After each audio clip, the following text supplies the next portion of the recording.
Okay. So did you guys work on the sheet? Can you see the screen?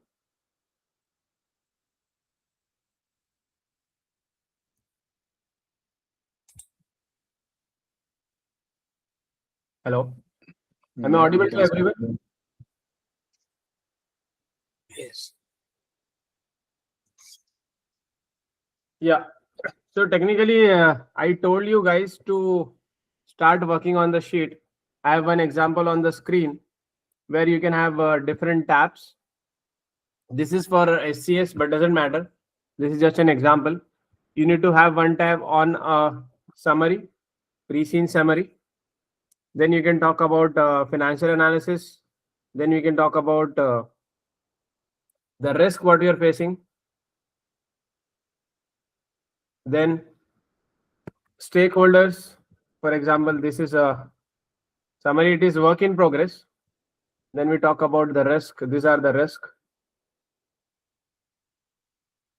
50 risk. Technically in SCS risk are more important than 50, but for us 25 to 30 is fine for Ressett. You have to talk about the risk. You have to talk about you have to classify the risk, where it is coming from, description, how it can impact our business, and how we can mitigate the business.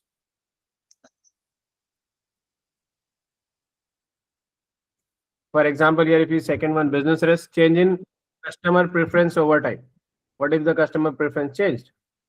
So what they are saying here, they can look at the impact. This can be an industry level risk, impact of EV industry. So technically, when the customer change, it is not for our industry. It can be any other industry as well. Then what can be the mitigation? The mitigation can be partner with two top competitors and seek government support to improvise on infrastructure. In this, the government is important in this particular industry, this specific industry. Get into partnership with petrol pump chains like Shell and supermarkets to open charging stations. So like this, for every risk, we need to have a practical risk mitigation. Okay. In fact, today we'll be discussing on risk only. P2 last section is about risk. Then you have to make a list of 20 stakeholders. Stakeholders, what is their expectation from us, power and interest, and what is their, for example, shareholders, what they need from us is dividend payout, transparent reporting, clear future investment plan, involve them in strategy and decision making. All of this is part of stakeholder. Then you can have different models like revenue. You can talk about you can talk about the SWOT analysis of our pre-scene. Okay. So did you guys start or no? Did any one of you start this? I think I told already 2 weeks back. Yeah, I did. You start? Yes. Can you share the screen, Wali? Yeah, I'll show you now. Please.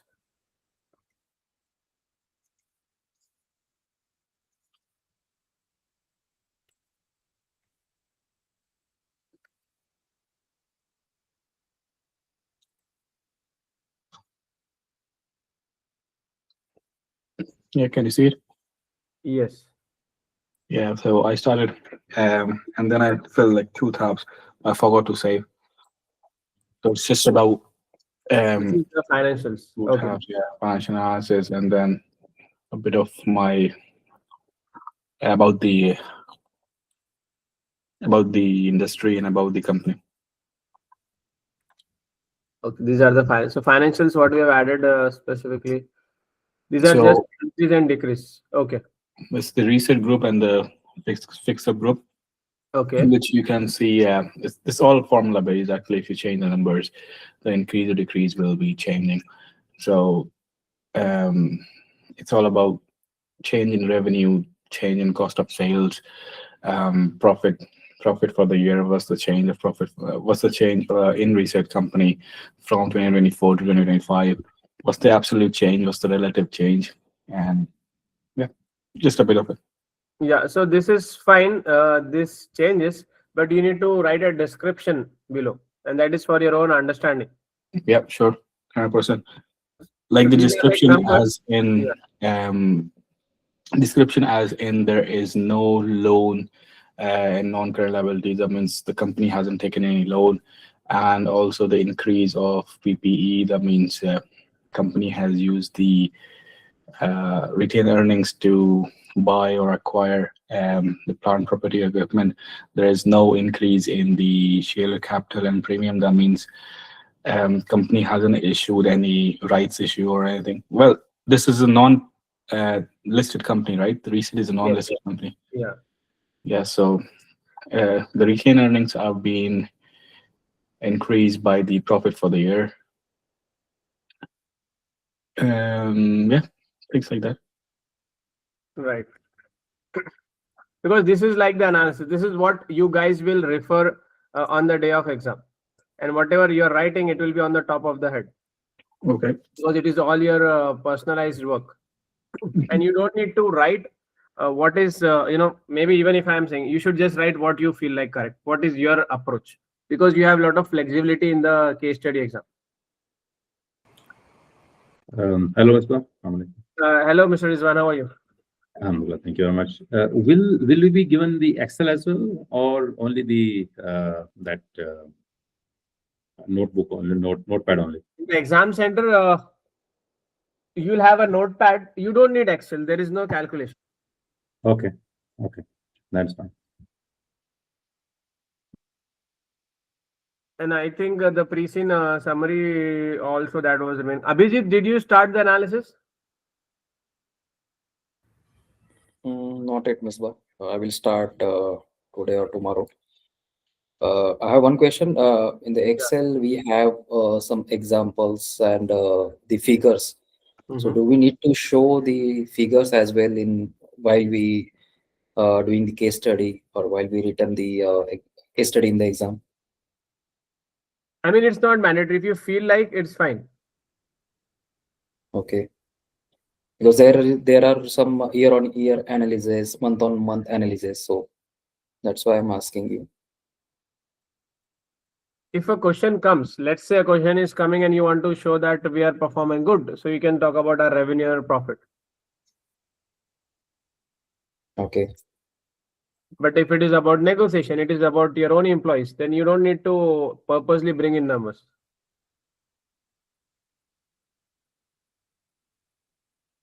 Okay.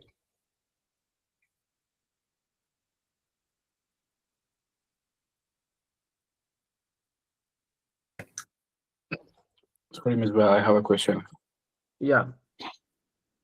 You might be telling this today, but just want to ask, what will be the criteria of writing the answers in exam? Like, if there is a question, like suppose 60, they're divided into 60 to 40%. How many lines or paragraphs do you think we should be adding in 60% and 40%? Also, what will be the points that will give us mark? Like, we can write like 200 words, 300 words, but it should mean as well. So is every point that we make includes a description or definition of the topic and then relation to the company that's Ressett, or what's the story? Right. Okay. So firstly, this is for everyone. That's a very good question. So technically, this is called a case study exam, right? So anything and everything that is being asked is for a specific case study. For example, now you have to do a role play. You're working in Ressett, and whatever questions they are asking, it's like an internal communication between you and your senior manager.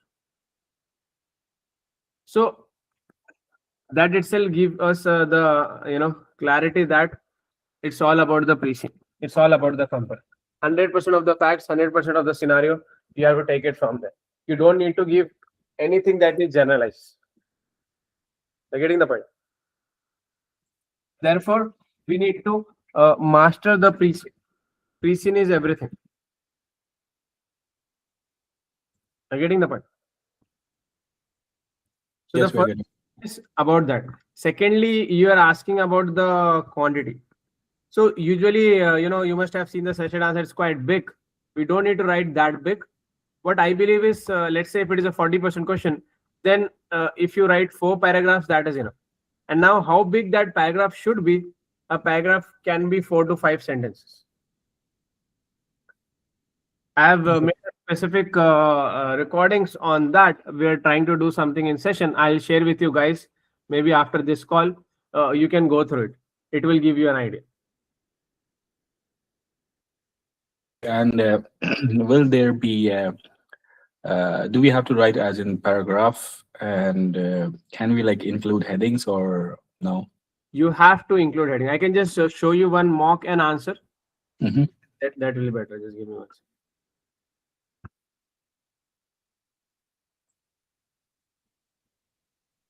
We'll see a question and we'll see an answer also, so we get an exact idea. So Ressett mocks.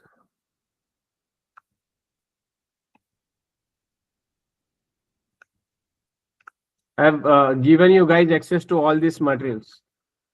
So if you see on the screen, let's say if we go to mock 2 question first, this is a question. Can you see the screen?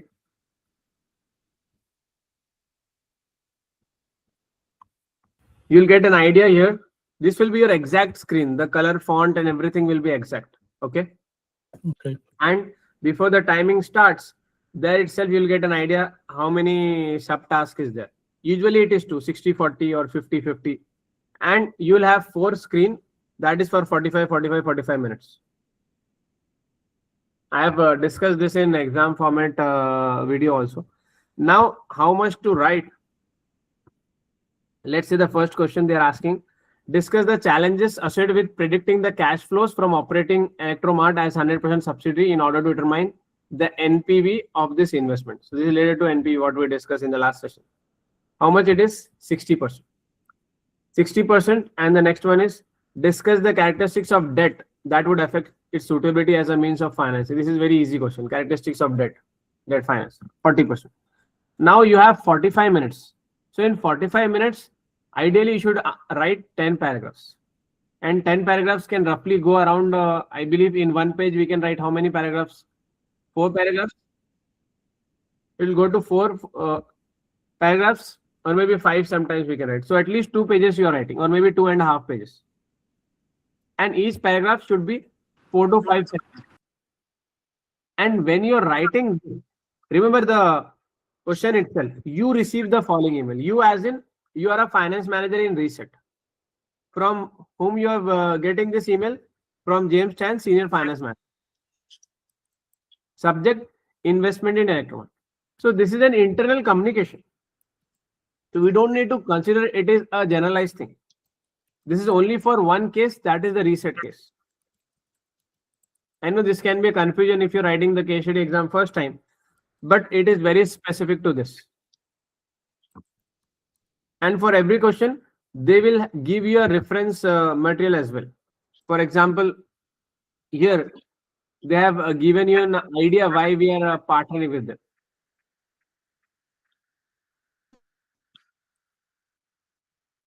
Basically, we are trying to go in the OEM, original equipment manufacturer. This is the background. So this background can also help you to give the quantity. Like in this case, the second question is just about debt. You don't need any background. You can say debt is tax benefit. You don't give away the ownership. Like this, a lot of things you can write generally. And for the first one, the challenges, you'll get some challenges associated from the extract.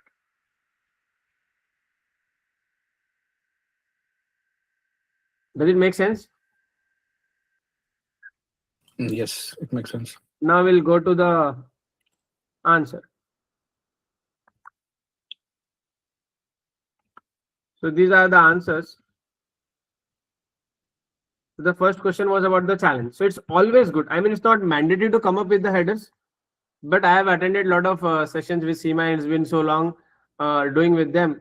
They have said if you do in headers, if you do it more organized, more structured, there is a high probability you'll get extra marks. Plus, if you think personally also, if you talk the topic, if you write the topic and you talk about that, it is easier for us to understand and explain as well. For example, you have put your limited financial transparency. So you'll not think about any other mitigation or any other challenges. So headers is also good to organize the thought when you're writing. And it also gives a clear communication for the marking guy, the examiner. They'll know what you're talking about. Usually this is like an ideal answer, so we have given it a little bit detail, but you can write smaller than that. For example, this paragraph, maybe you can cut short by 2-3 sentences here, 2 sentences. And maybe you can write some less point as well. If it was 60%. Maybe if you write 5 also is fine. Sometimes if it is too technical. Like here we have given how much? 8 points. But if you write 5 to 6 is enough. No need of more than that. And this introduction also you can make it short.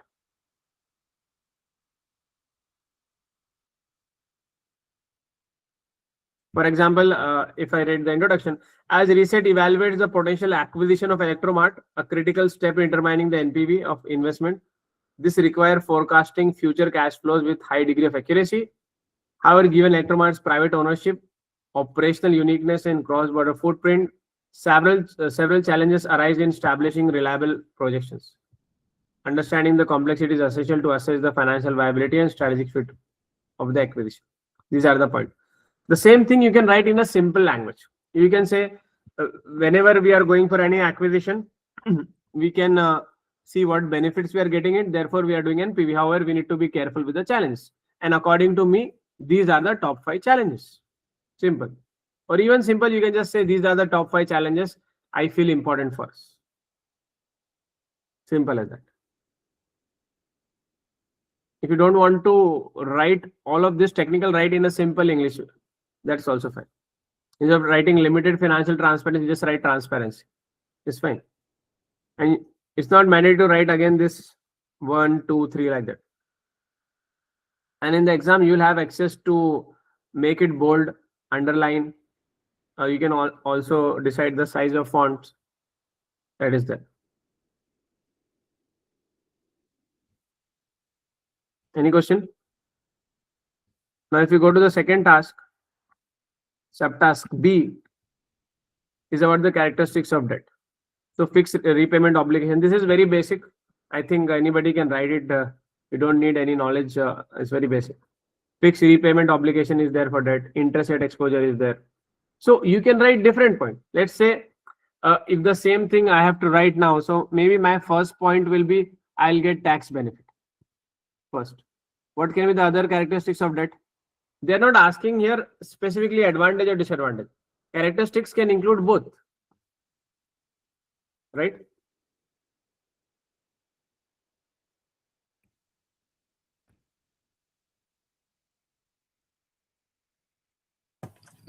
Sorry, my question regarding this, the characteristics of debt, like it's just a normal definition of debt and characteristics and different characteristics of debt. Do we have to relate our every heading to Ressett or not? Heading is not for the Ressett. I mean, you cannot say fixed repayment for Ressett. I mean, it's obvious because internal communication, isn't it? Yeah. But when you're explaining it, it should go to the scenario. You can say, okay, the current debt position is this much, this much level of interest we are paying. This is the ideal question where you can link to the numbers. Okay. Yeah, got it.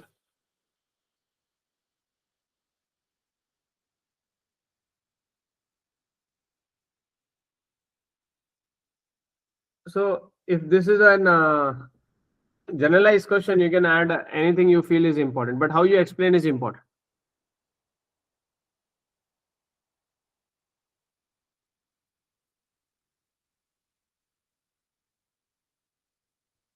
Collateral covenant constraint, impact on current gearing. You see, this is an ideal point we have applied.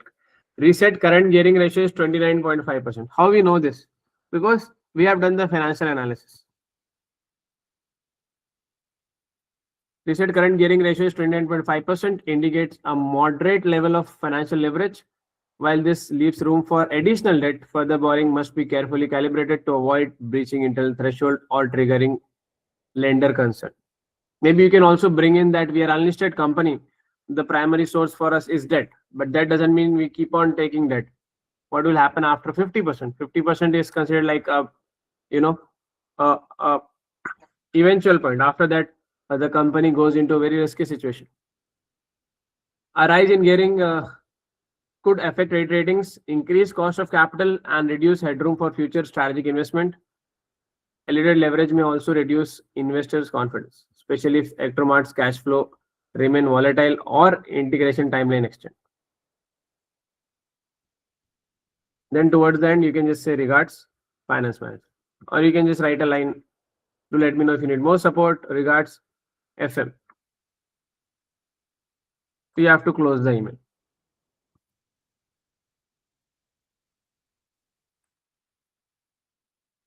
Clear? You Means have access email. to all those. You can go through it.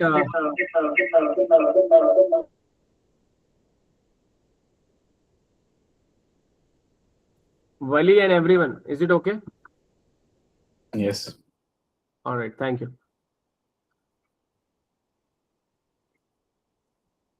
So technically for today, we have to continue with P2, but what I'm thinking is regarding the pre-scene, I am stressing on that. I'll give you 10 minutes. I have a task for you. I just want to see how much you can recall and remember. I want you guys to write a summary of the pre-scene now in the class itself. How much time you need? You have two options, 10 or 15 minutes. I'll put the timer on. You can take the reference. It's like open book if you want.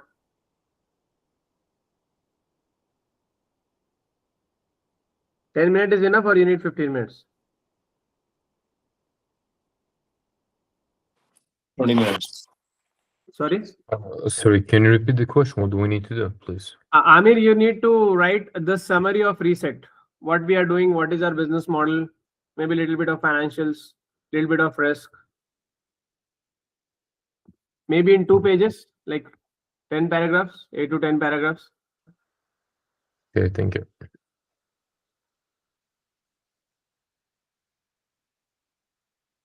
Okay, take 15 minutes, no problem. And for Wasim, you have joined this first session, and Brundesh, are you there? Yeah. I'm giving you the Yes, pre-scene. yes, I'm there. Whatever you can just try. Okay. I know you have not joined any discussion, but try. Okay. Any questions before we start? No. You have to write and you have to share the screen. I'll see everyone's work here itself. How many paragraphs? 8 to 10 paragraphs, like 2 Okay. pages you can write. Yeah. It can be fact what is given there. Maybe let's say 70-80% is fact and 20% is your own analysis. This is the first time, so I'm not expecting a very great English or organized. I know the time is also less, but write something. Because the primary reason why student is failing in the exam is not because of knowledge, but because of writing skill. So for now, we need to just briefly discuss about the pricing, right? In 8-10 Yes. paragraph. As if Amir, you are introducing your company to someone. You're Sorry? introducing yourself. Think like you are introducing your business to someone. Okay, thank you. So I'm starting the time. I hope everyone is ready. Santan, Akshay, Mr. Bagar, Yes. Yes. Abhijit. Yes. Okay. Bhaskar is ready as well. Yeah. Okay.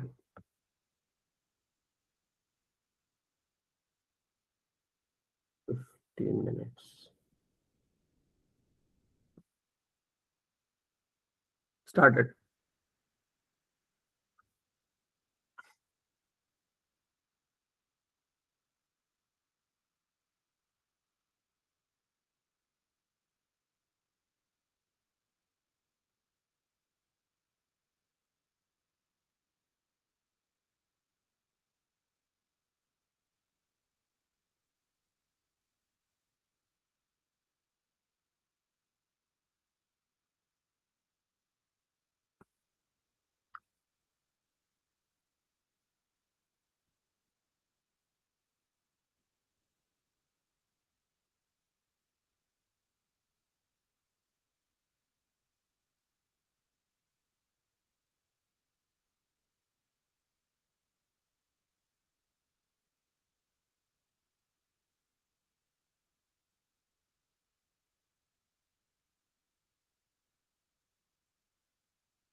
Yes, time up.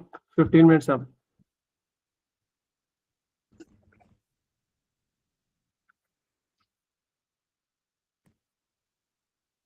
Hello. Oh, You have done. You can share.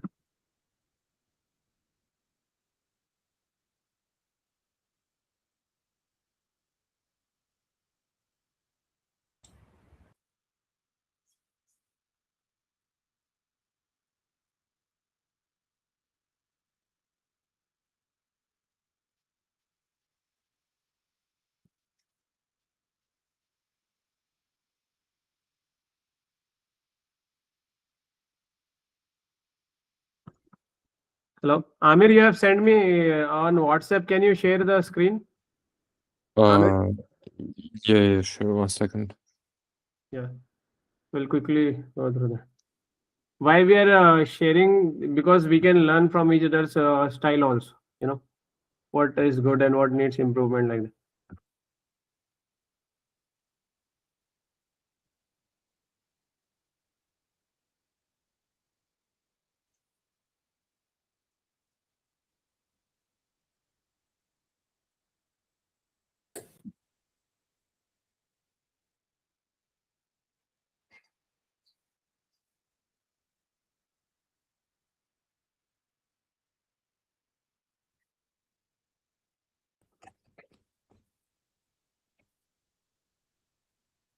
Others, have you completed?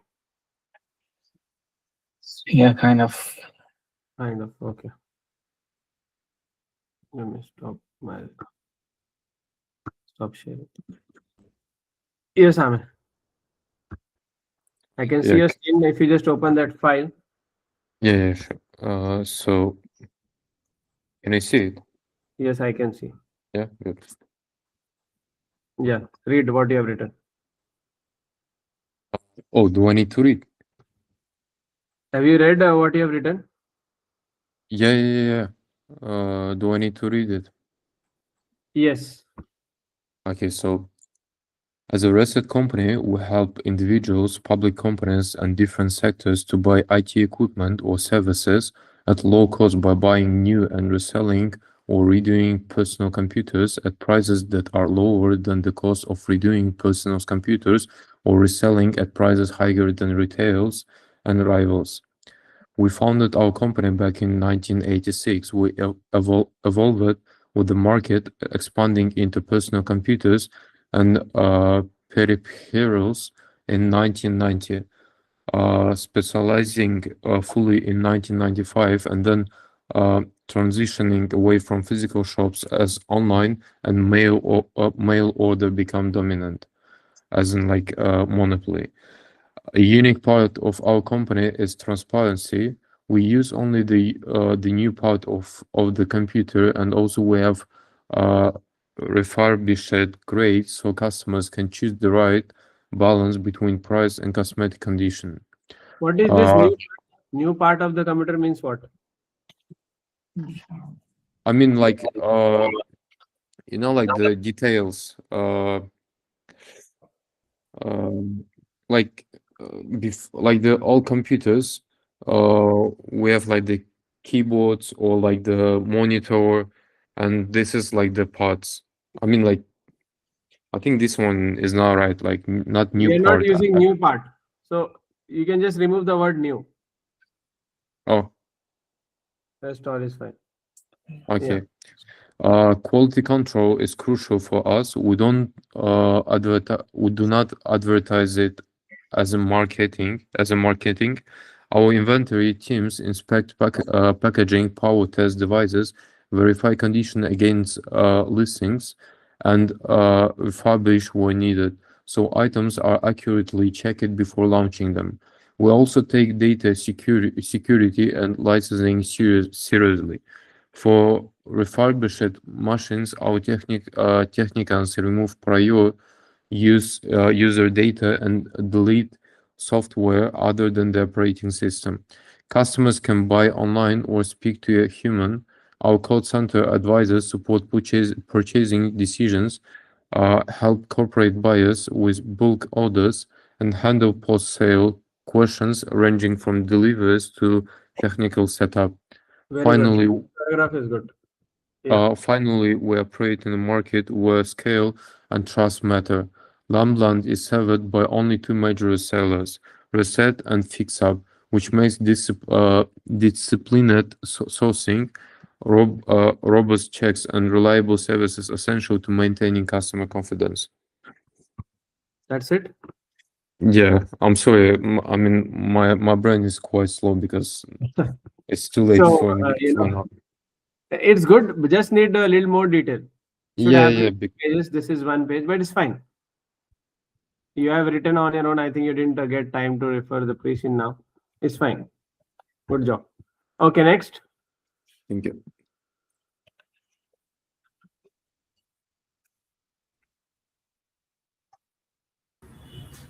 Abhijit, can you share? My Just make screen, it yeah. quickly, everyone, in Yeah, 5 yeah, minutes. You can my finish. screen.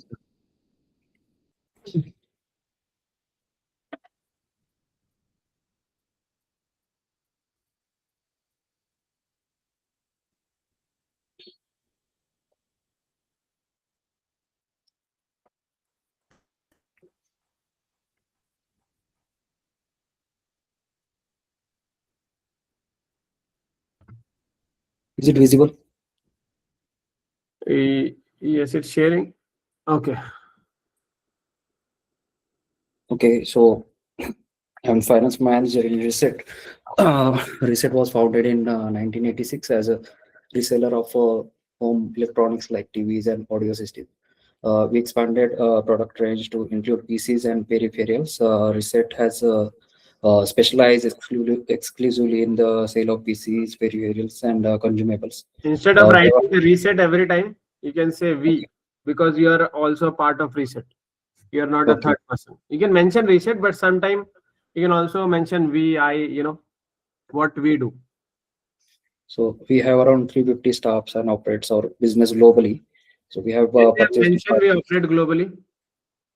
Hmm? Globally, did they mention the word globally in the pre No, I just written. I don't think so. We are operating globally. What Okay, do the other guys think? Did you find anything? I have not seen anything about the word global. okay.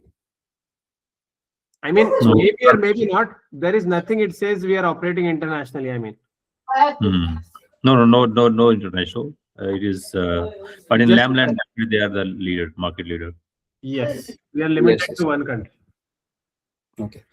So we have purchase department where they are exploring used and surplus IT equipment from manufacturer, retailers, and corporate IT department at discounted prices. We have also a sales department where they manage the websites and call center, sets prices, provides technical advice, and handles customer queries and complaints. We are In also purchase, you should have added some point why it is very important to get it at a discounted price, and why purchase is a place where we are actually controlling our margins, isn't it? You should add a Yeah. 1 2 points from your own. Why purchase department is extremely important for our business success. Okay. We also inventory department where they checks refurbishes grades like grade A, grade B, and coordinates with the dispatch team through third-party couriers. We have also administration department like they handles finance, HR, marketing, and accounting, etc. In terms of financial performance, revenue and profits have grown steadily between 2024 and 25. The company pays high dividends, return limited earnings. In terms of sustainability, Ressett environmentally focused as it extends the life of IT equipments and reduces electronic waste. Ressett main competitor is FixUp, which operates a similar business model, but it is slightly smaller in respect of to top line and bottom line. What is the difference? How big? What is the difference in numbers? Means sales and bottom line means the gross margin. Now, how much is their sale versus our sale?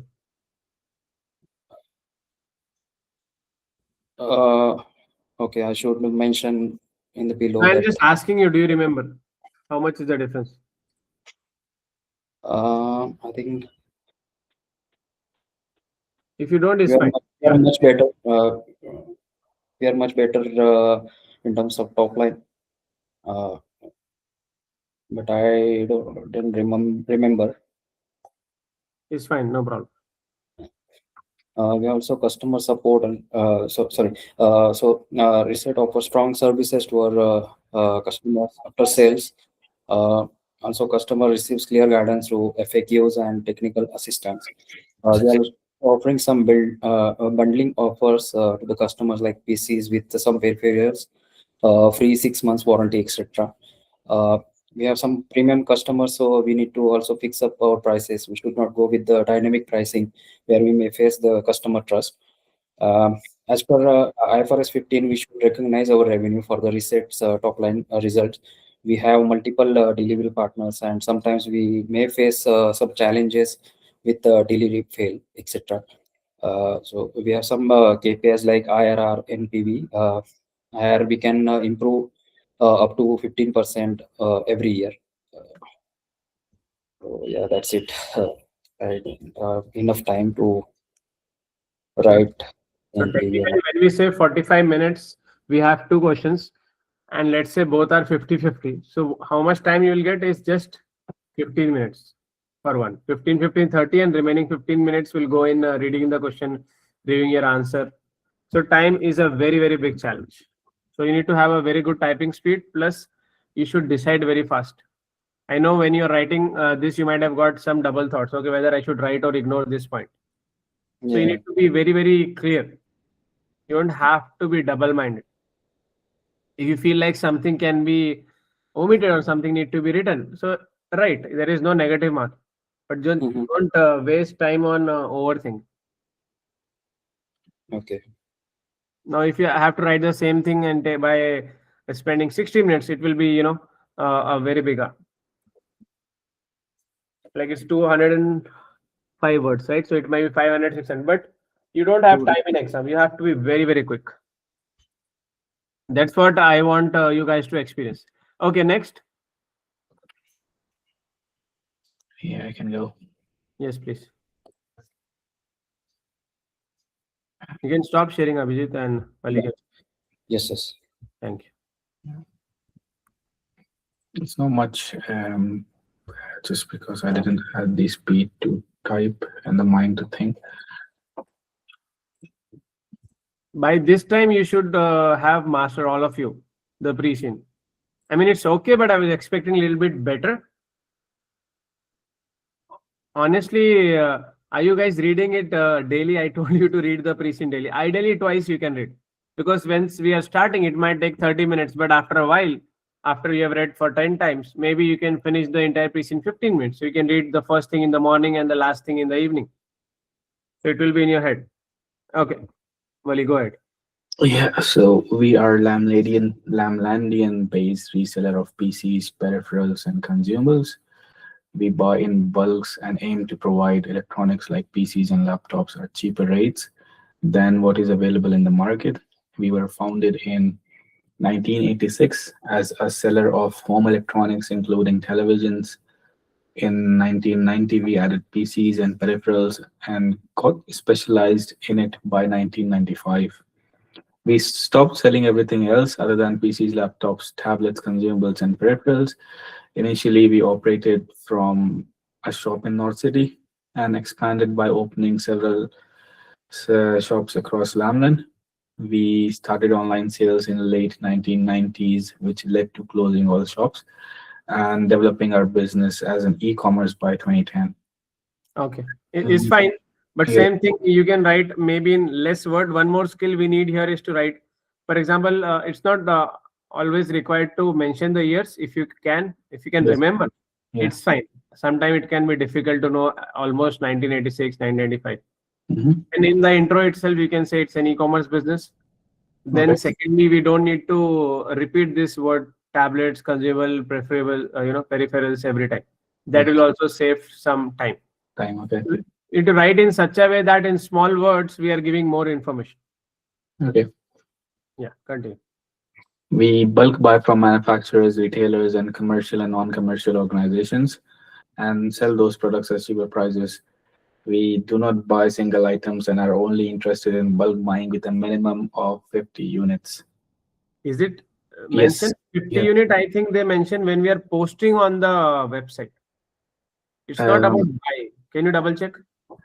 Yes, give me 1 second because I thought it was mentioned somewhere. What they have mentioned, what I remember was regarding the posting on the website. Because I read it multiple times. It's 50 unit. 50 unit, yes, this number is mentioned definitely. Yes. But I believe it's more about updating. What about others? Others might have read it. Is it the fact is exactly correct? Yes, this is the point. They do not buy single machines from private individuals having an interest in bulk buy. They do not buy single machines from private individuals having at least 50 units and preferably more of any given machine, making it a worthwhile to invest time in creating photographs and text for each model that they list for sale on their website. I believe it's more about listing. Let me share that. It's on page 12. It's on page 12, yes. Yeah. So what they're saying, what I am understanding, because there is a full stop, and after that starting first, they say resellers are interested only in bulk purchase of PCs. Okay. Okay. Then they do not buy single machines from private individuals. Mm-hmm. Full stop. Sentence is closed. Then having at least 50 units and preferable more of any given machine makes it worthwhile to invest time in creating photographs Yes. and text for each models that they list for sale on their website. Okay. So it's not we are buying minimum 50. Mm-hmm. It's about if something is 50, then only we'll list, because there is an investment of time and resources, right? Okay. Yeah. So it's I got it. One more fact. Yeah. This is not for even if you go by this theory, what you are saying, 50 we are buying. This Yeah. is not for exactly Ressett. This is an industry practice. This Yes. may be true for us or not, because on the same page, then the Ressett is starting. Okay. The half of 12 page was about industry. What is happening in the industry? Maybe we are doing 40, we are Mhm. doing 30. We don't have information, or maybe we are also doing 50. Okay. So anything like this comes up and we are confused, we Mhm. can just say around 50, so we can be on the right side, Okay. because there is no marks if you be very precise. So why to have that headache, to remember all of this? Yeah. Usually I would use the word around. Okay. Even for example, 1986, I can't remember, I'll write mid of 1980s, or I'll just say we are more than 4 decades. Simple as that. Yep. Okay, continue. We grade our products as new. That means in original packing as new. Products packaging has been opened but not used. Grade A refurbished, the minor wear and tear, and grade B refurbished with the medium wear and tear. Yeah, so here also you can write which one can be the most selling and where we can have higher margins. Some analysis can help. Okay.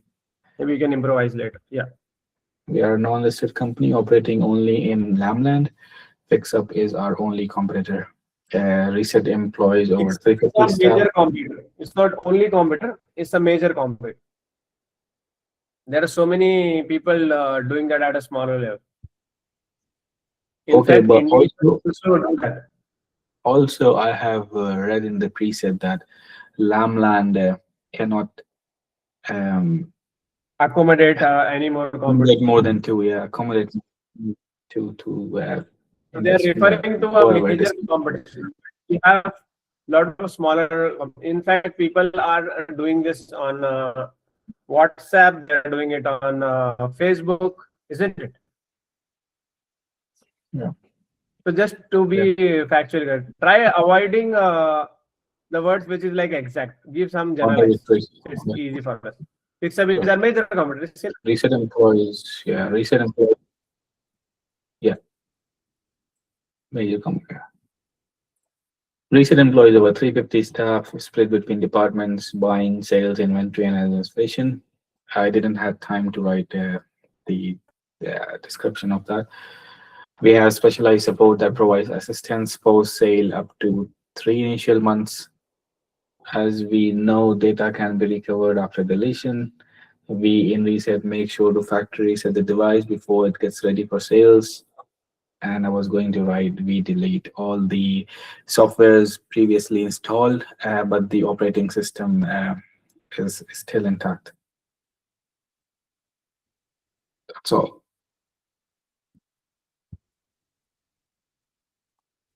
Hello? How many words it is? It's only 260. Okay.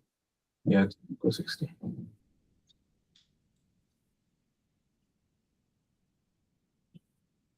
Yeah.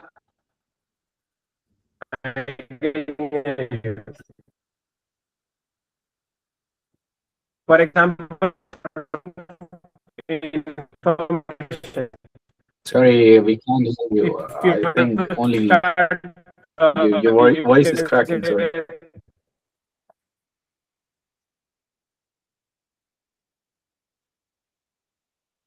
Ressett is That's why a your voice is breaking. We couldn't hear you.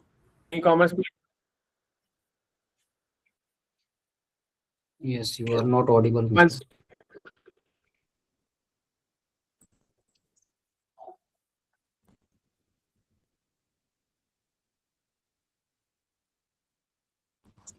hello, is it better now?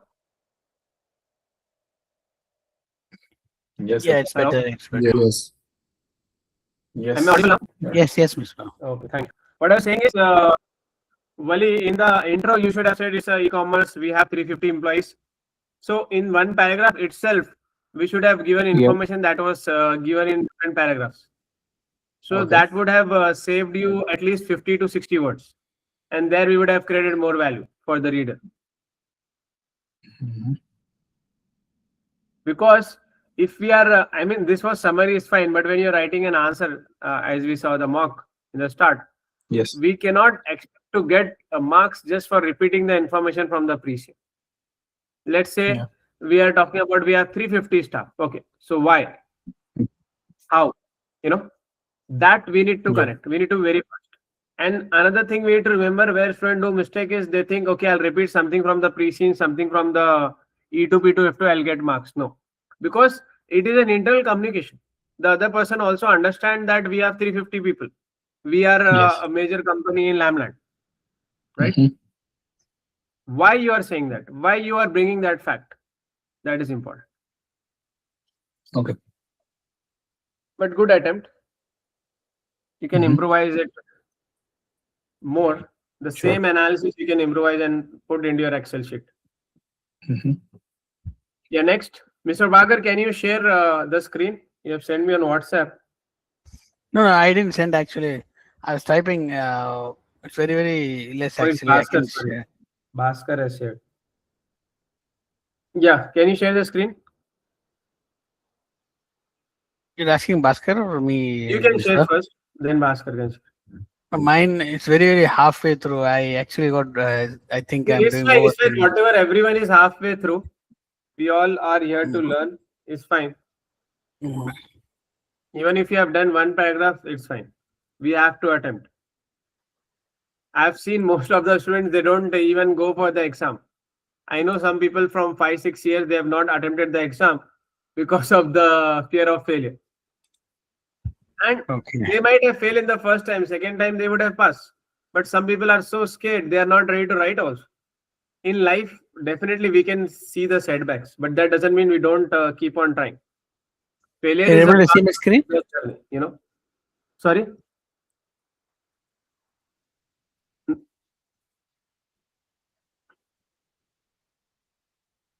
The first time when we do anything, it won't be perfect.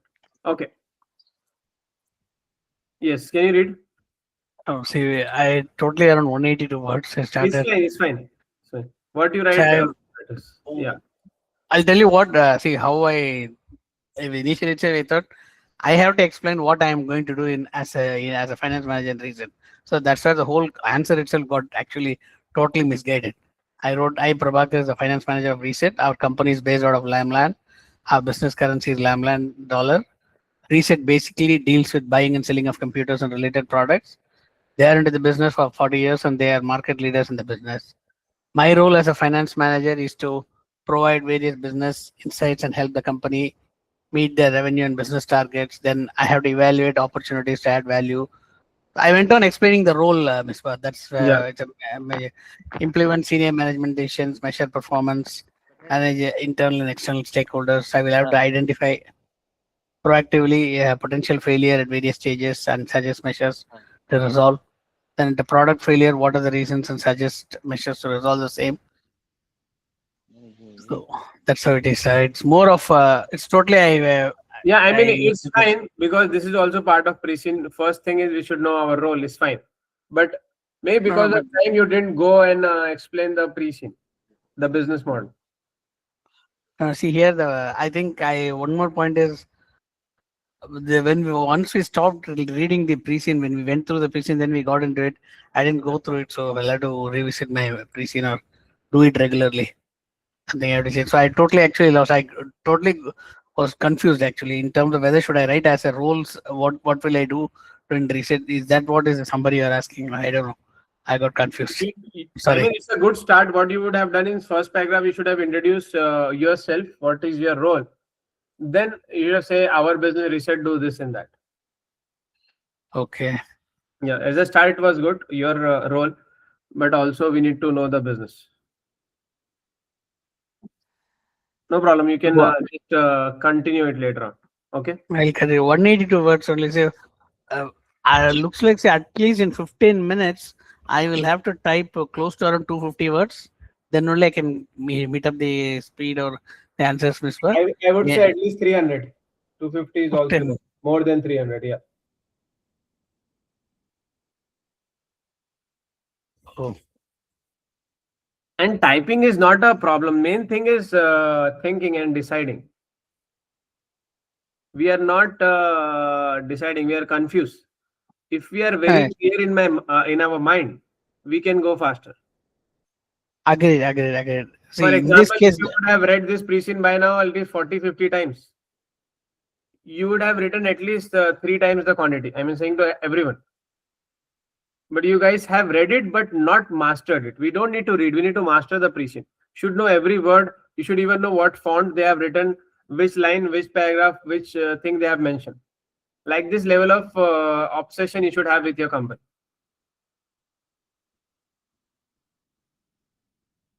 Why I said that morning and evening is the best time to read the pre-scene, because when you're going to sleep, you'll have a lot of thoughts. At least it takes around 30 minutes to get the sleep. In that 30 minutes, you'll get a lot of thoughts because you have just read the pre-scene and going to bed. And as soon as you wake up, once you read that, again, you will have thoughts coming up for the entire year. I mean, entire day.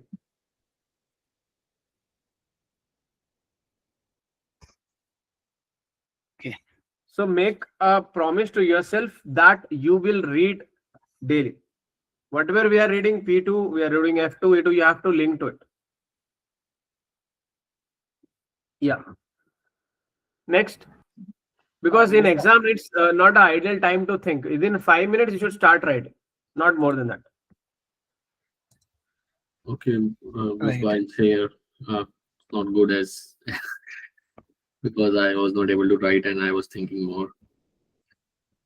Yeah. Whatever you have done is fine. Yeah. So I am a finance manager of Ressett. We situated in Lamland, and currency we are dealing is Lamland in dollar.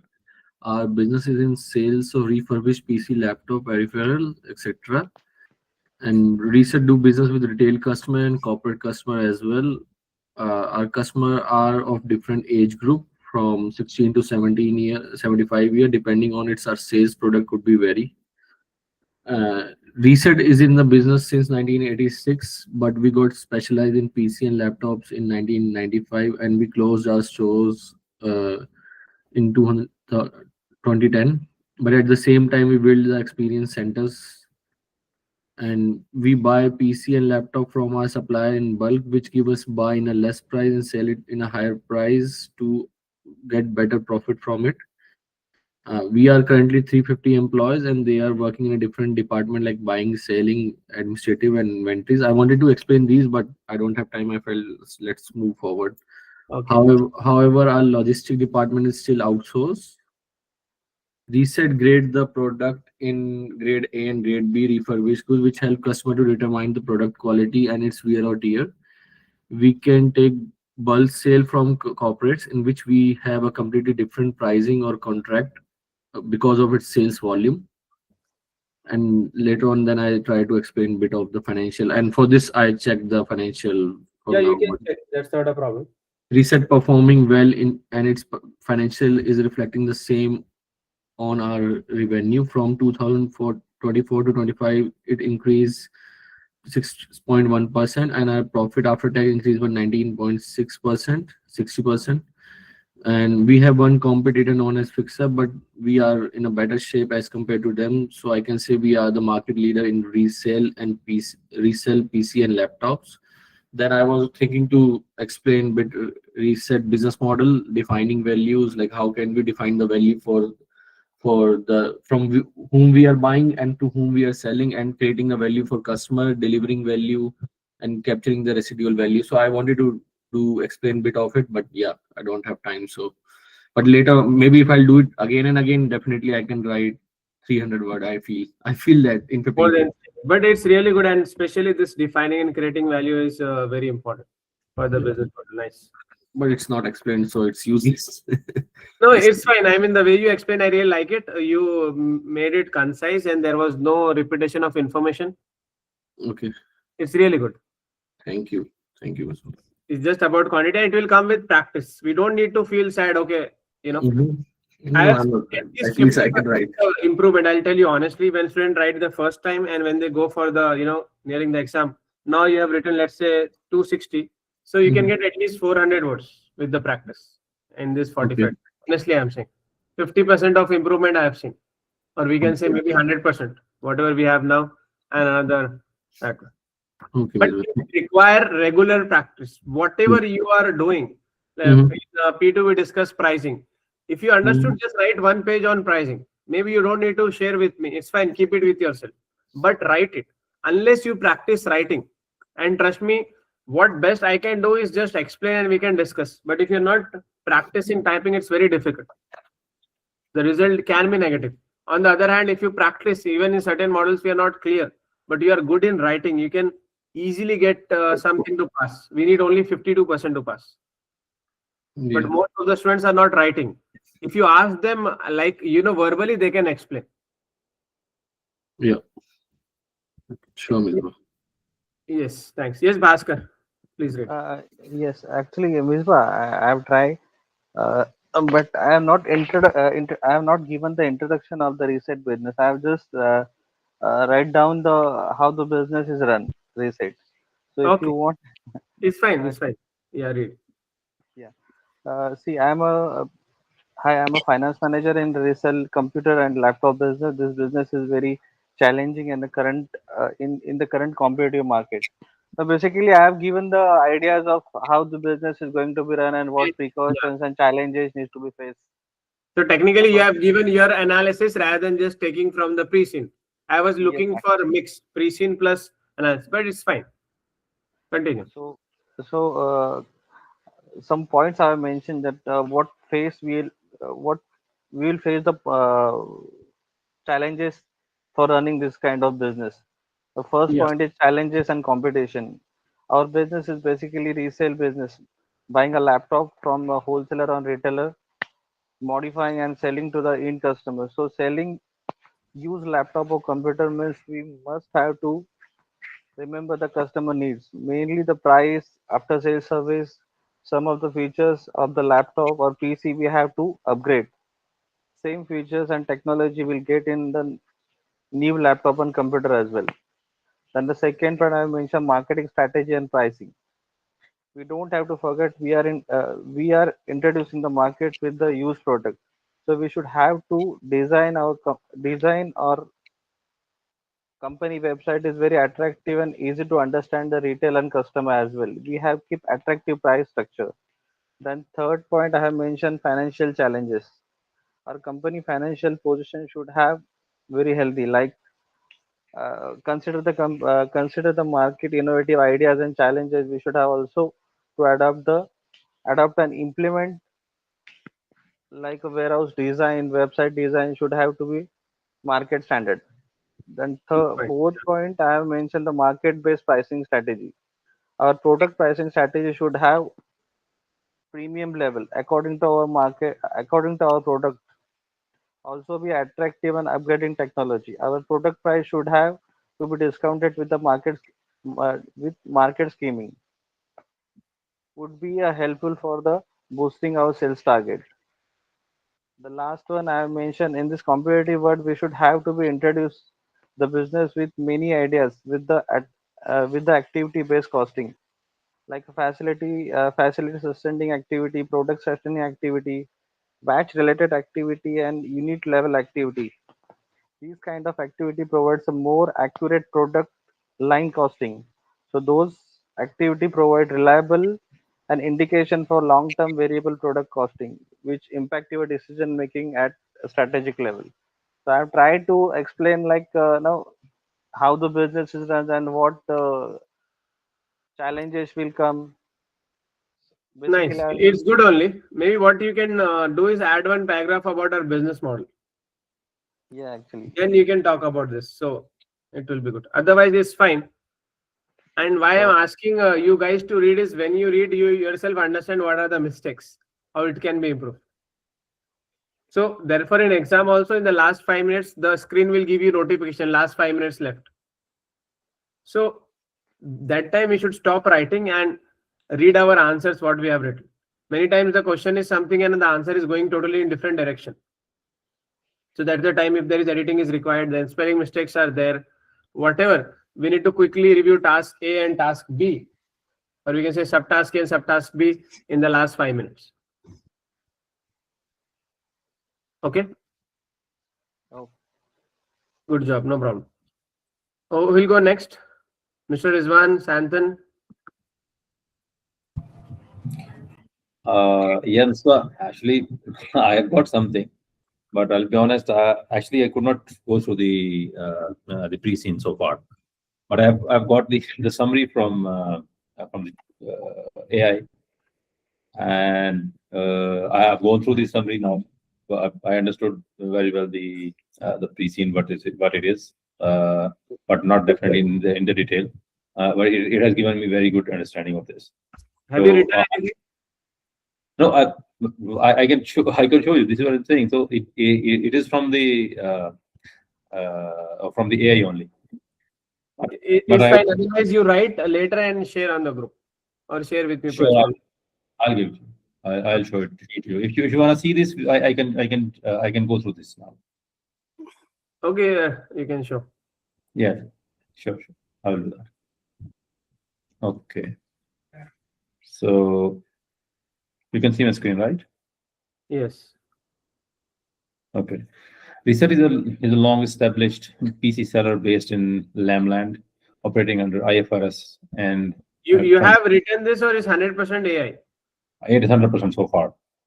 Then 100% is because I'm But looking for your writing. I will write it down. I will write it down in Better my because if it is from there, obviously it doesn't give us any idea. Sure. I'll write in my words. It is And right. Then we can. Maybe this can be a reference. Okay. Of course. Yeah. I know. Even this one, I have seen that there are few things of what I have gone through so far with the pre-scene. They are not mentioned here. That it is not up to the mark as well. It Yes. has got good a good amount of text, but it doesn't have the whole information what I want to put into. I will go through it, inshallah. Yes. I'll share. Well, you know what's happening? This is for everyone. You can use AI. It's good, but the problem is I've seen their students are writing in pointers, and it's asking the AI to give a paragraph. And when it's coming with a paragraph, they are feeling comfortable. And once they are in the exam center, they are writing the pointers. They are not able to come up with the paragraphs because they have never practiced. Yeah. That's also the disadvantages of using AI because our exam is still descriptive based, and it do requires a quantity. Quality is important, but quantity is also important. Of course. So you can just write and share because that will be a better one. I'll share soon, inshallah. Yeah, thank you. What about Santhan? Have you written? Misbah, I was in another call, so I couldn't write basically, but I'll send it to you now. Okay, no problem. What about Brundesh and Wasim? Did you guys try? I think Wasim left. Brundesh, did you try anything? No, actually, I didn't try anything because this is my first lecture. I just went through the pre-scene material which you sent me on WhatsApp. So I'll try to write. No I'll try problem. to start writing from the next class after going through the pre-scene material. Okay, okay. A question, Isba. Yes. The green text which is written beside the present. This is your text, right? Yes, it's annotation. Possible questions. This is what you relate mean, to this.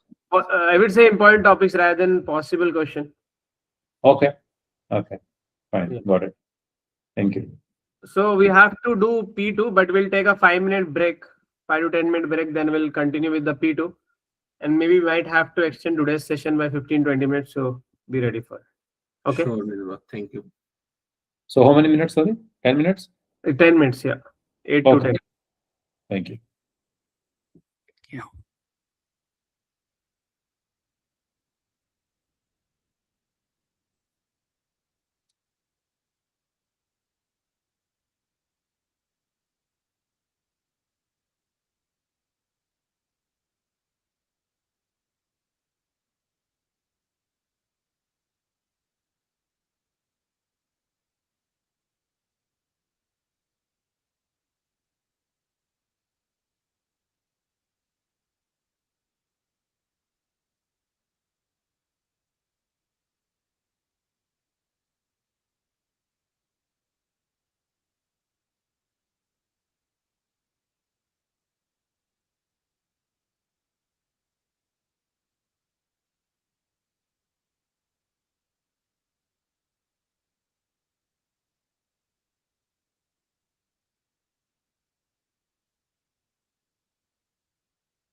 Yes, can we start?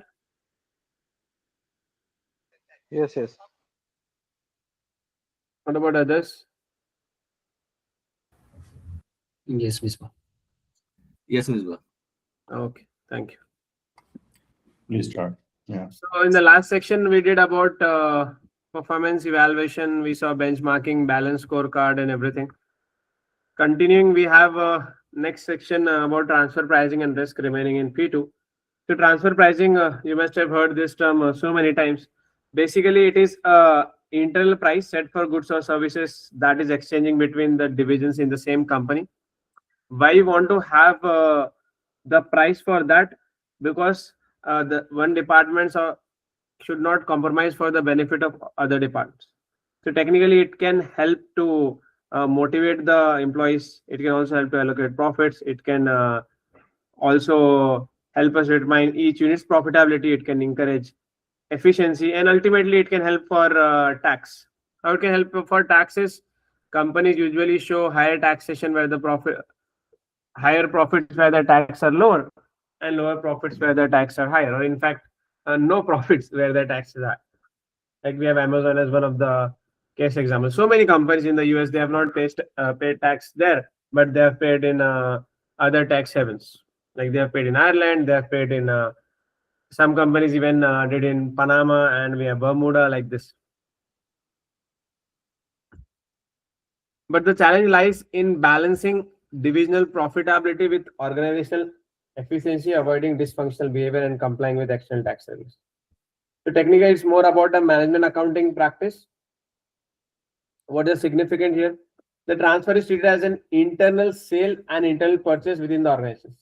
It provides sales income to the supplying division and purchasing cost for the receiving divisions. Why? Because every department or every division is measured separately for their performance. The sale income of one division is offset by the purchase cost of other divisions. What are the challenges we can face in here? I don't think it's very important for us in Ressett because we are a small business. Neither we are manufacturing. So probability of any question coming from transfer pricing is very low. A selling division will not agree to sell items to another division unless it's profitable for selling divisions to do so. If they have to give discount, then they are at loss, right? Similarly, a buying division will not wish to purchase items from another division unless it's profitable for the division. So both of them should have some benefit. But as a company, at least they don't have to pay the indirect taxes that time. The objective is the goal congruence. The entire company should have the same goal. And certain companies, I think in Tata Group in India, they have the policy that if they need anything, first they should buy from the Tata Group companies. Let's say if it is an automobile, if it is a software. Performance measurement, the transfer pricing can or system should result in report of division performance or profits that is reasonable to measure. It can maintain divisional autonomy because nobody is compromising here. The most important thing for bigger corporates, again, it's not for us because we are in one country, it's minimizing the global tax liability. Recording the movement of goods and services, fair allocations of profit, we can have so many other points as well. Base for setting transfer price, there can be different ways. First is like whatever is the market price, we can set that.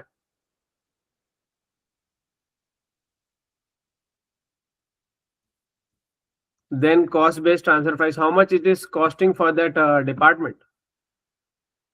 The selling division margin cost plus markup for profit or full cost of selling divisions to making the product. It can be with profit or at least may without profit. The selling division's full cost plus markup for a profit.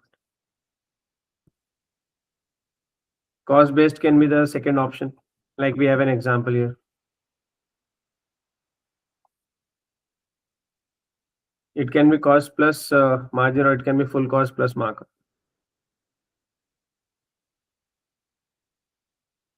Then third option is negotiated price. Negotiated transfer price is established through direct discussion and agreement between managers of the supplying and receiving. At the end, supplying and receiving division should be happy.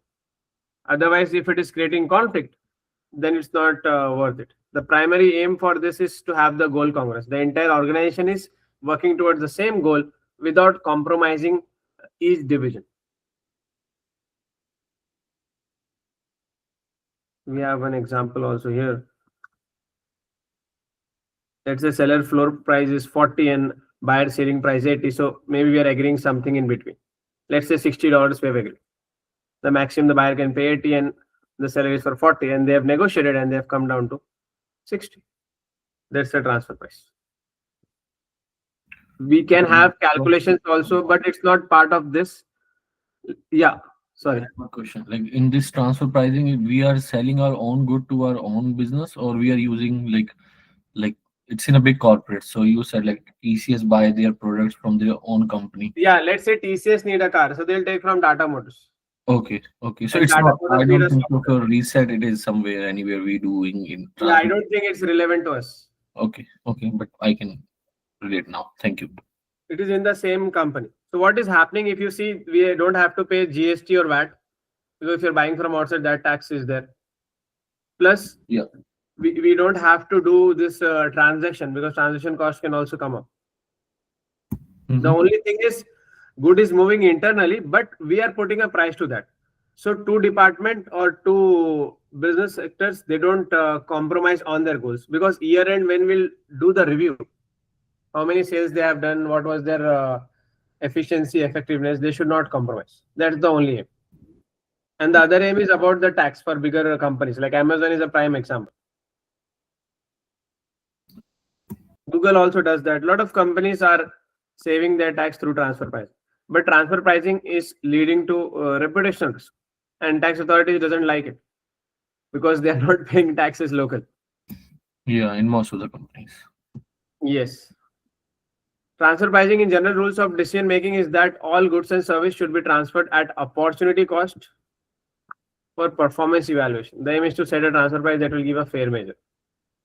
What opportunity they are losing? For example, if they sell outside, they'll get 10% profit. So inside also they should be given an opportunity to make a 10% profit. Otherwise, it won't be fair. Three possible situations: a situation where there is a competitive market of intermediate products, a situation where selling division has a selling capacity, situation where there is a production constraint and the selling division has no surplus capacity. So sometimes what happens is, let's say we are buying something which was manufactured internally, but they have an idle capacity. So that time maybe the opportunity cost is not required, because the buyer is not available outside. But imagine if the buyer is available outside and they are working with full capacity, then we cannot compromise on the profit. Otherwise, it will be not fair for that particular department. So there are a lot of things that matters. There is some calculation also for this, but not part of management and strategic level. It's there. If you're doing individual papers in FLP, CIMA FLP also, you can see. They'll ask you to calculate what can be the best possible transfer price. But again, it's not a legal or statutory requirement. Ultimately, it depends on companies' policies and what is their approach towards that, and how they are evaluating the performance of each division based on that. You can go through this images also in detail. You'll get an idea with an example. But as far as reset is considered, you don't need to worry. If surplus capacity is there, it can be cheaper than the market price. If surplus capacity is not there, it can be same as the market price.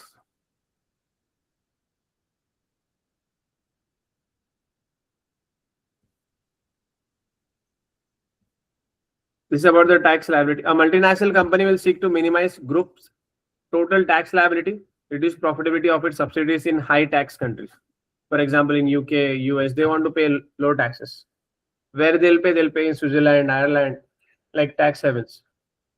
Changes in the transfer price can redistribute the pre-tax profit between subsidiaries, but the total pre-tax profit will be the same. So total amount will be reduced. But they can have currency risk also, interdivisional trading if they're doing. Profit or loss, one subsidiary loss due to exchange rate is another's profit. So we need a robust risk management, in short, we can say, to do this. Overall, it is profitable for the company. After doing risk management, investing a lot of resources, still transfer pricing is something which multinationals are looking forward.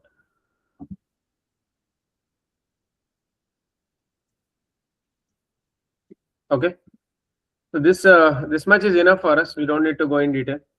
Moving on to the last section of T2 is risk and risk management. So before we start, I just want to know from you guys, what do you think about risk? What is definition for risk for you? And maybe you can say how you differentiate between risk and uncertainty. Do you think risk is positive or risk is negative? And what is risk for you?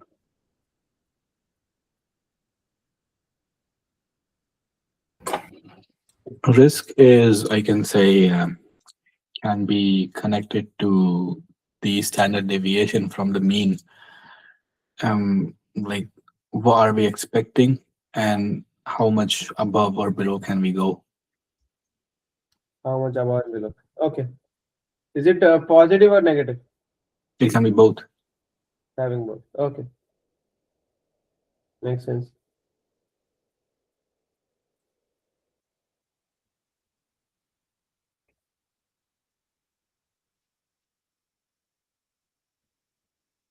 Others, what do you think about risk?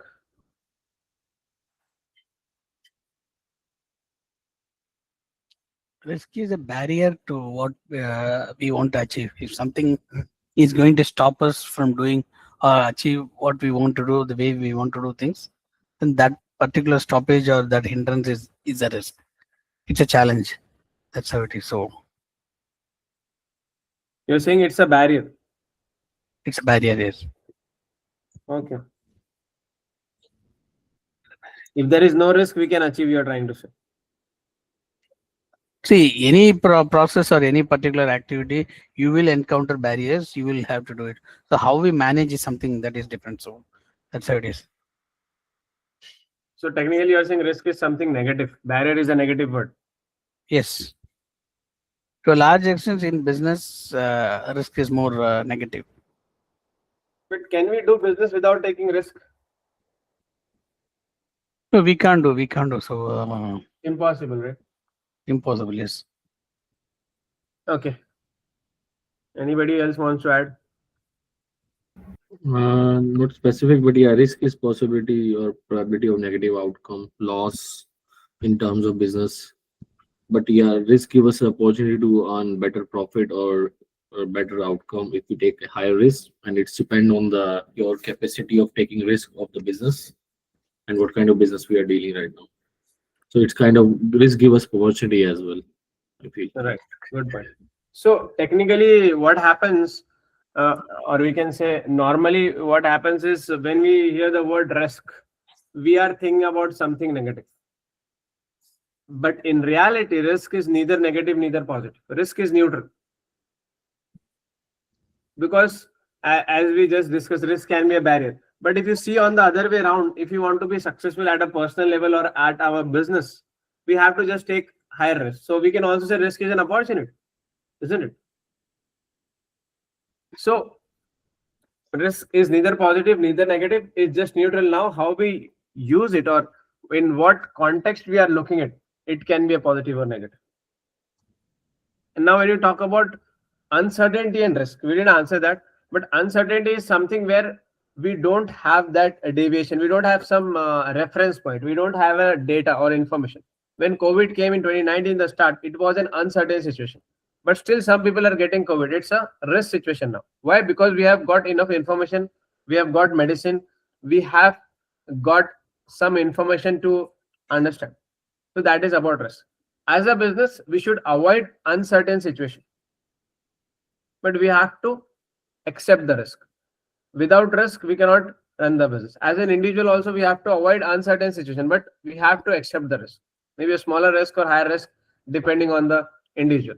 Usually the higher risk can give high return for businesses, lower risk can give lower return. It's very rare that we have taken low risk and we are expecting very high returns. For example, if you're investing in certain business, and let's say the risk is higher in that particular industry and that business, so our expectation will be more. But if you don't want risk, you can just put the money in the bank and you can get, let's say 5%, 6% interest on fixed deposit. That is the lowest risk. isn't it? But when we invest in stock market, will you be happy to accept that 5-6% return? No, right?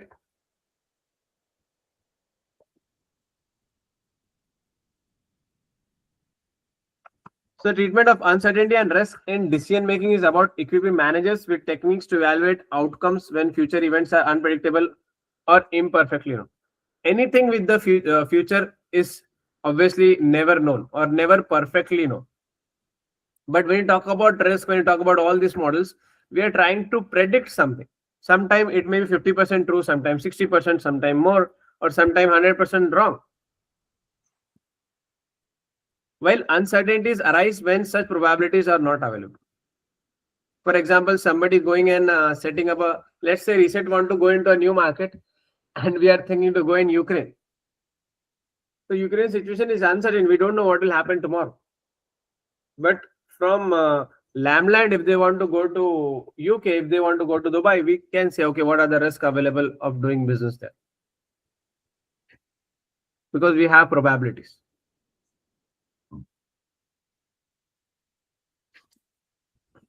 I'm getting the point. So in risk, we have probabilities. That's the primary difference. But uncertainty, we don't have probabilities. And where does the probabilities coming from? It is coming from the data and the information we have. And what we do and how we get it. To support this, we use certain analysis called sensitivity analysis, scenario planning, so many other things to come up with that probabilities. We do quantification of risk. And again, where this is coming from the past data. From past, we are assuming, okay, in the past something like this happened, so we are expecting something similar to happen in the future. These approaches ensure that investment appraisal, budgeting, and strategic plans are not only financially sound, but also robust against volatility, enabling organization to balance informed risk taking with goal congruence and long-term value creation. So in simple word, risk is quantifiable, or we have probabilities, and uncertainty is unquantifiable. So for business, we have to take risk. In fact, high risk if you want to grow big.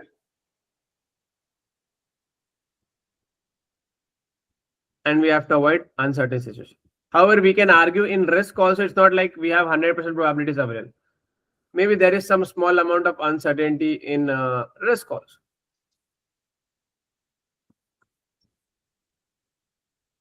But when we are accepting any risk, we need to get a risk premium. We need to know what is the payback period, probability. We can use certain simulations to get an idea of that. For example, Ressett. Okay, imagine Ressett is going for offline stores again. Is it uncertain or risk situation? It's a risky situation. What is the advantage of doing that? We have already done that in the past, so we have experience of working offline. Plus, we have competitors who are working offline plus online. What will be the disadvantage? It will be costly. There is no additional price we can charge to the customer just being offline, isn't it? But the cost will go up.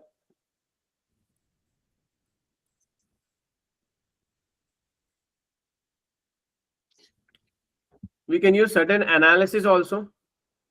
For example, sensitivity analysis typically involves posing what if questions. What if scenario A happens? What if scenario B happens, like that?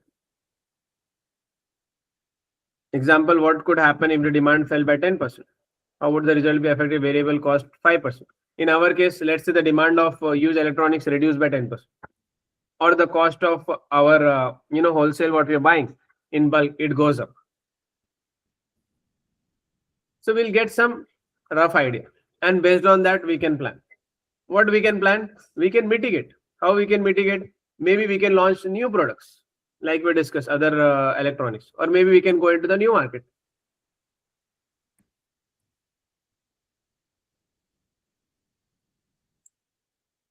Does it make sense? Is it the possibility to introduce new equipment? Sorry, is it? Is it possible to introduce new equipment sales segment? Yeah, we can do it. Okay. Okay. Fine. I mean, it's more of a strategic decision that is on Yeah. the top, and we Yeah. are sitting in the middle level of organization. So Yeah. they won't directly ask us, shall we launch new products? That Mm. they'll ask in strategic case study. Now in management case study, they'll ask you, the board Mm. is deciding, or they have already decided. What do you think about it? Okay. Got it. Or we might have to give them information, and based on that, they will take the decision.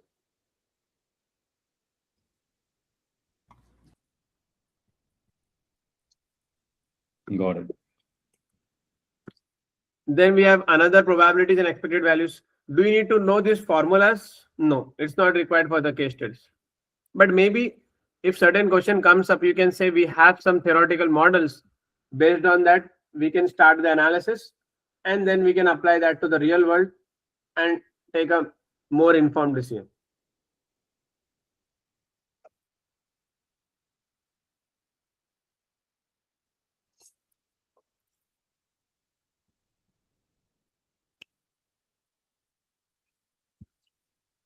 Furthermore, not all decision makers will have the same attitude towards risk.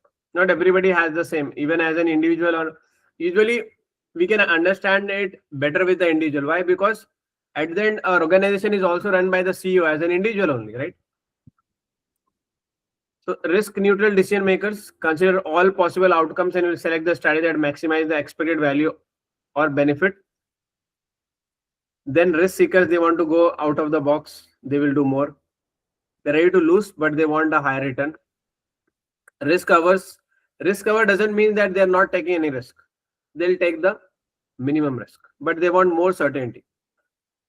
Maybe they'll try to invest in something which is the lowest risk, and they have a good return. For example, as an individual, somebody want to invest, they might go to fixed deposit. They can invest in gold, or even if they're going in share market, they'll go with the stocks of a well-reputed company, well-established company, rather than going for the startups. The risk is there everywhere, but it's lowest. That is the risk covers. So my question to you guys is, where do you think Ressett is? We don't have direct information, but we have done the pre-sale analysis. Where do you think we fall in this? Whether we are neutral, whether we are risk seeker, or whether we are ours? A neutral, I feel. Neutral, why?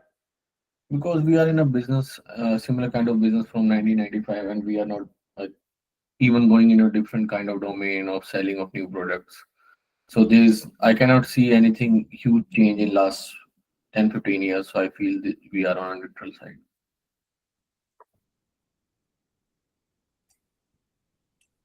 So definitely we are not risk seeker. Why not risk averse?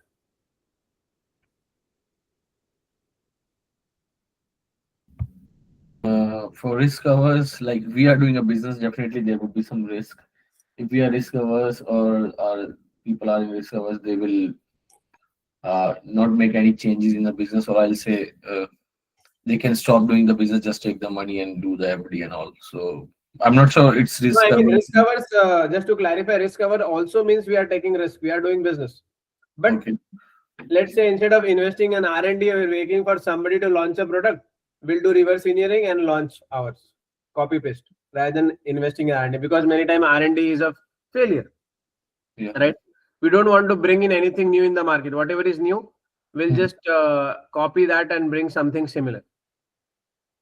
That is like risk averse business, to see which is well tested and do that. Then we could also risk averse because we are doing nothing. Like we are not doing anything in R&D. We are just selling the similar product. Right. So, like in that point of view, We are not risk seeker. Now the question is whether we are risk neutral or risk averse. Risk neutral is normal risk, what anybody takes, and risk averse is the lowest risk. But one thing we have done, which maybe put us in risk neutral, is that we have moved to e-commerce. Previously it was offline, now it's completely online. So that means we are not lacking. Then another hint why we are not risk averse can be because we are in industry leader. Usually industry leader is the trendsetter of that market.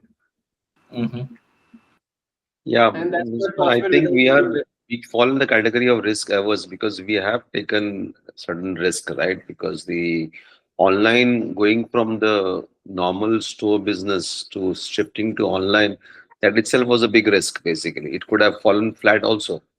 Yes. So they have taken a risk there. Definitely not risk averse then. So maybe we are risk neutral, between risk neutral, but not heavy risk seeker also, somewhere in between. Hmm. Definitely not ours. And It's we cannot be a market leader being risk averse. hmm. So there are so many things that is not given in the pre-sheet. But to be a market leader, that means we have to try a lot of new things. One See, one of the new things which we're trying, Ms. Bhai, is we're also looking at trying to collaborate with companies like Amazon, other company where we can share our products and we can give them a share to sell that one, promote products using that as a portal and also online also, which we were not doing. Previously, we are only restricted to our own way of doing it. So we are risk averse takers only. right. I'm just is it right? See, we had questions again. We Sorry, were sorry, also can you repeat the last point? see what I'm saying is, see, because we look at different options Mhm. to sell or improve, promote products, and collaborate with various people to get the increase market space and also adding more products, increasing our peripherals, not only sticking to the PC alone. That means we are risk averse takers only. Now, very minimal risk. That's what I'm saying. We are not completely avoiding risk, but we are taking minimal risk. Yeah, I mean, that way we can, but at the same time, we are launching the new products. We are always, up to the mark, improving our customer service. We are trying new things to hold the position in the market. Right.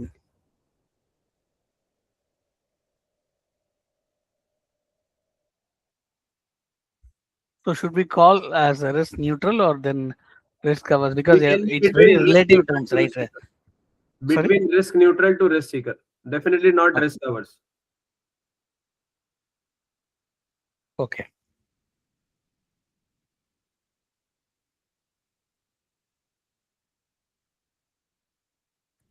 Yeah. Because we have limited information, it's very difficult to conclude on that. Then advantage and disadvantages also we can do risk identification if we see risk adjusted decision making. So previously what used to happen in organization, risk was a separate decision. First we'll select the strategy, select our business model, then we'll see okay how we can manage this risk. But now risk is an integral part of that. Therefore at the board level also we have CRO, chief risk officer.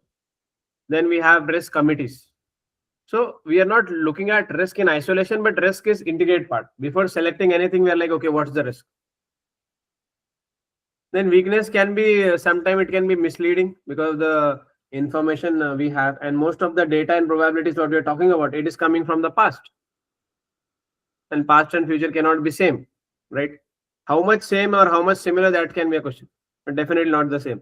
Easier decision making sometime. Threat risk assessment can be biased. The people, the committee who are doing risk assessment can also be biased, or it's about individual. Just the leadership change means the entire organization will become risk seeker or risk averse. That can also be a challenge. And usually what happens if you see across the industry, if you just go by logic, when the companies are in the starting phase, let's say a startup, they take a lot of risk because they are struggling to survive. But once the company goes a little big and they are getting good margins, they are getting good profit, they play safe. Even at an individual level, it is the same, right? And that's what happening with our business. They have taken away most of the money out as a dividend, isn't it? Ideally, what they should have done is they should have invested back in the business. But what they did is taken out most of the money.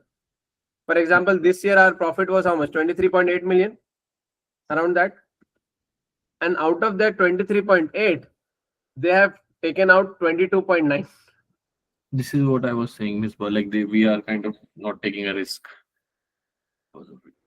And we don't even have any, like most of the profit is going to specific people. So Yes, that means companies, I mean, the Ressett doesn't look for a major investment in the coming year, or at least they have not planned.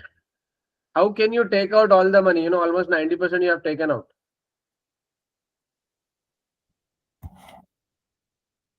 This is not something good. Yeah, the money they are taking, it shows like they don't have any retain earning kind of a procedure of expanding the company. So they are just taking out the profit and just surviving without taking much risk and doing the similar kind of a business that they are doing from last few years, I feel. Right. Possible. So we don't have the dividend information of 2024, but still I think they have taken most of the money out. Reason being, our opening balance should have been very higher. Instead of 20, let's say this year we made 23.8. Last year we made how much? 19.9. Then prior to that we might have made at least 18. So we should have at least 30, 40 million in the start, 50 million in the start. How much we have? Only 20. That means constantly we are taking money out as a dividend. And being unlisted company, they don't have a lot of compliance. But this strategy can be a problem. Or maybe we have reached to maturity and the shareholders think this is the, this is a cash cow now. We have to get the highest yield possible. And not everybody wants to grow. Some companies just want to survive at that position. So Playing that may safe. be also reason. But this is risky. Other way, it's risky if you see. If you don't have money and the retained earnings, you just depend on the debt. It can be risky. Standard deviation can also be used to measure the volatility. Again, it's theoretical. It is coming from the past data. Coefficient. You don't need to know all these models. In case study for us, they'll just ask what are the risks we are facing and how we can mitigate. In mitigation, if you want to mention some of this model, is fine. Then we have Monte Carlo simulation. It's a computerized system that extends sensitive analysis. So we can use certain specific software where all the probabilities are connected. Remember, we saw one video about dynamic pricing, how AI is leading to dynamic pricing. So where it is coming from? It is coming from all the probabilities. The same data analysis we can use for risk management also. They might link it to economic risk, they might link to political risk, they might link to inflation, everything. And based on that, some assumptions can be made. However, most of the assumption cannot be correct because towards the end, people are taking decision based on their emotions. For example, what happened in iPhone 17, there was a news, if you talk about Indian market, 70 to 80% or 85% people bought it on EMI. There were people who are earning, we can just say they can afford only 1 or 2 iPhone for their entire earnings of the year, but still they bought it because it was an emotional thing. People have taken loan. And if you go with this analysis, maybe it will say like the buyers will be less, but in reality it's too much, it's too high. So ultimately the human intervention, the emotional quotient is very important for a leader.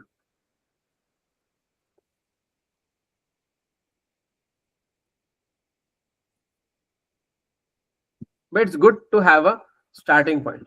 Then we have another thing at value at risk. So value at risk is about measuring the risk. Usually it is done by financial institutions, banks like that, because here they are not looking at percentage. They are looking for in terms of money, how much is at risk. For example, if they are giving 100 million as a loan, so out of 100 million, how much is at risk? Is it 5 million? Is it 10 million? Then based on that, they will decide whether to go ahead or not. It's typically used by investment banks to measure the market risk and asset portfolios. We have some calculation also for that, but not required for now.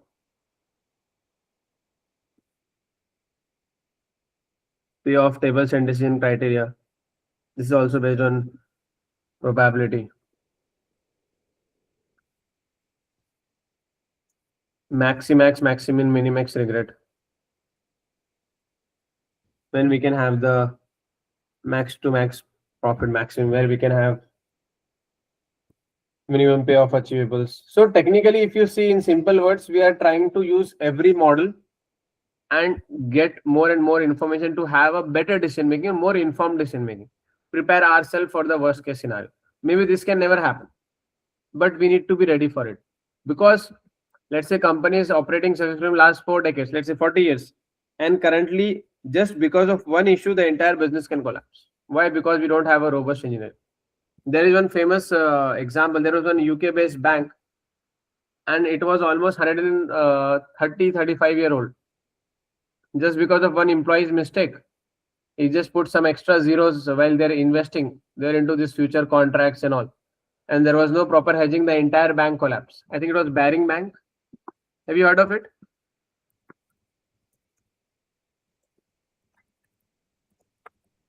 Have you guys heard of it? There is a movie also on that.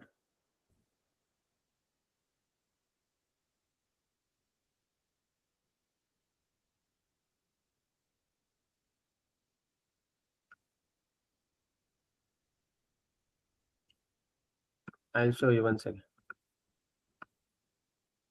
So therefore, this kind of all investment is worth it.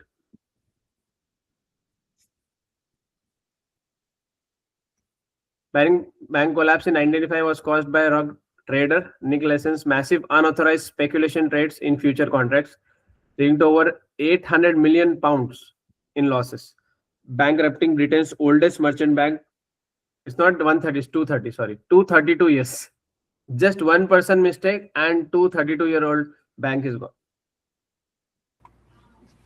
It means that there were no controls. In the There were bank. not enough controls, Hmm. no proper risk management. Yeah. Because it might be tiring. Now, if you see in this particular chapter, we have seen like 10 odd models. So management might feel like it's a time waste. We are wasting our resources. But it is important. What we have achieved in this 232 years in this example, just one mistake, one individual mistake, and everything is gone. So building something is easier, but losing that might take minutes.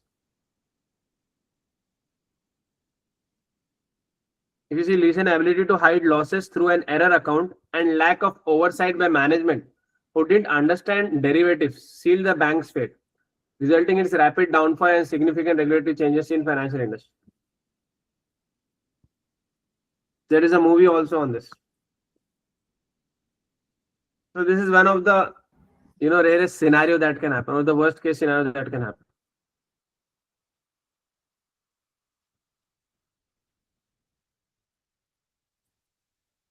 How he has the authority to invest 800 million or something. Like, Yeah, that's what is highlighting why there were not enough controls, yeah. If why there was not proper training.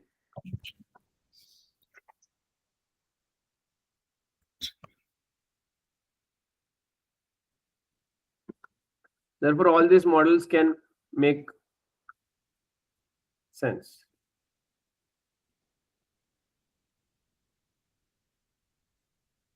We have formula for max, mix and all. Again, formula not required. Then perfect, imperfect information. Whatever information we have is usually imperfect. Imperfect means not 100% accurate. Now, with the help of AI and all, we are talking about the information is a little bit better, but still, they are taking information from website, and a lot of time the website information itself is incorrect. So if you have imperfect information, we are taking imperfect decisions. Or maybe the information itself is manipulated for the benefit of the business, especially. If you search something on e-commerce, what happens? The company which is sponsored, they'll come on the top. It's not the best company. So it makes sense. What we're trying to say here is it makes sense for a company to invest in information. We need to buy the information. We need to buy the data, then convert that unstructured data into structured data and ultimately to information. And how we can justify that? We can say expected profit outcome without the information and with the information. Let's say with the information is 100 million and minus without the information is 50. So if you've got 50 million extra, so anything less than 50 million, it's worth to get that perfect information or better information. Or maybe it's difficult to have this much difference. Let's say with information is 50 and without information is 40. So 10 million is the difference. So anything less than 10 million is worth, logically worth, isn't it? If you have heard about the company called Dentsu International, it's a marketing company. They are listed in London, Japanese company. So His director also did CIMA with us, and he was saying in 2-3 years back they've acquired 200 to 250 companies, and the only reason for that acquisition was the data, to get the information. And they have done this basic maths with information, without information. And being marketing company now, everything is getting tailored, so you don't want to show the adverts to everyone. They are being very, very precise.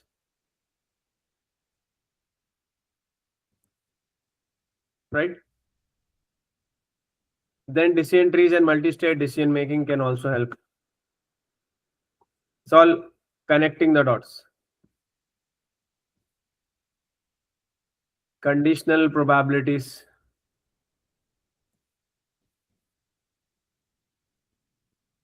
We have stress testing scenario, and yeah, stress testing scenarios we can see tomorrow, no problem, with the risk, because last chapter is also extension of the same thing, risk management.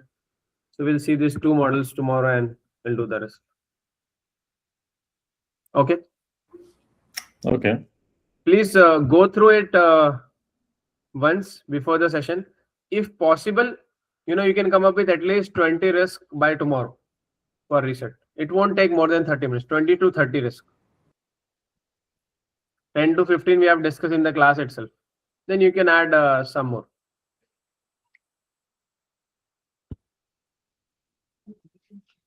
Is it okay? We'll try. Yes. Yeah. Yeah.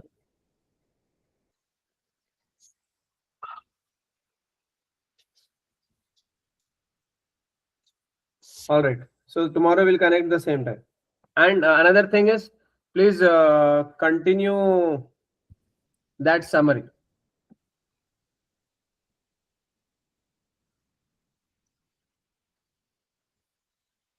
Yes, inshallah. Of course.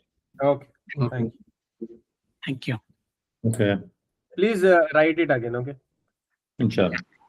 Thank you. Thank you.